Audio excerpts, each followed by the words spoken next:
আপনি কি জানেন কুকুরের সঙ্গে কিছু নির্দিষ্ট কাজ করলে আপনার জীবনে এমন ভয়াবহ বিপদ আসতে পারে যা শুধু রোগ নয়, মৃত্যুর কারণ পর্যন্ত হয়ে যেতে পারে। ইসলামে প্রতিটি প্রাণীকে সম্মান করার শিক্ষা আছে, কিন্তু কুকুরের সঙ্গে কিছু কিছু কাজ এমন আছে যা আল্লাহর অসন্তুষ্ট ও শয়তানের ধ্বংস ডেকে আনতে পারে। আজকে এমন 5টি মারাত্মক কাজের কথা জানাবো যেগুলো করলে শুধু দুনিয়ার বিপদ নয়, আখিরাতেও জবাবদিহি করতে হতে পারে।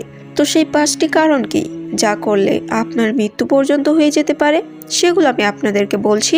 কিন্তু তার আগে বলে রাখি, আপনারা অবশ্যই এই ভিডিওতে একটি লাইক দিবেন এবং এই ভিডিওটা অত্যন্ত গুরুত্বপূর্ণ, তাই ভিডিওটি সম্পূর্ণ মনোযোগ সহকারে দেখার অনুরোধ রইল।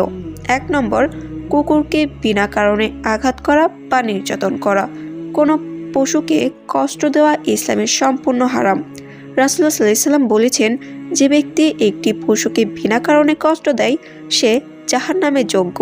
কুকুরকে শুধু ঘৃণা করে মারধর করাও এমন একটি কাজ যার ফলে আল্লাহর গজব আসতে পারে।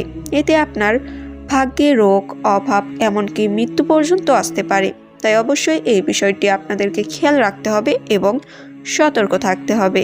2, কুকুরের মুখে লাথি মারা বা মুখে আঘাত করা। হাদিসে এসেছে, কোনো পশুর মুখে আঘাত করা নিষিদ্ধ। কুকুর অত্যন্ত সংবেদনশীল প্রাণী।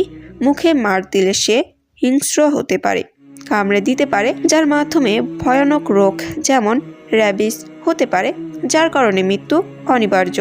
3, কুকুরের সঙ্গে অপবিত্র অবস্থায় থাকা। ইসলামে বলা হয়েছে, ফেরেশতারা এমন ঘরে প্রবেশ করে না যেখানে কুকুর বা ছবি থাকে। তাই কেউ যদি পবিত্রতা ছাড়াই কুকুর নিয়ে বাস করে এবং অজু গোসল ছাড়া তার আশেপাশে ঘোরাফেরা করে, তাহলে তার ঘরে বরকত কমে যায়। অনেক সময় এই অভিশাপ মৃত্যু পর্যন্ত ডেকে আনতে পারে। 4, কুকুরের ওপর জাদু বা তাবিজ ব্যবহার করা।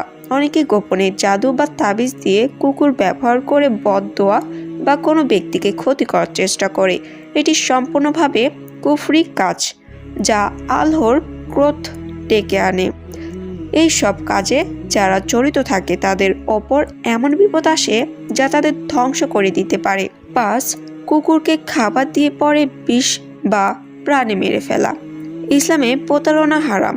কুকুরকে খাবার দিয়ে হত্যা করার উদ্দেশ্য এটি ভয়ানক গুনাহ। এভাবে কোনো প্রাণীকে হত্যা করলে কিয়ামতের দিন সেই প্রাণী বিচার চাইবে। আল্লাহ চাইলে এর সাজা দুনিয়াতেই দিয়ে দেয়।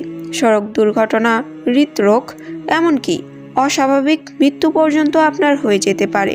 তাই আপনাদেরকে বলছি, কুকুরকে ঘৃণা করবেন না, তবে সতর্ক থাকবেন।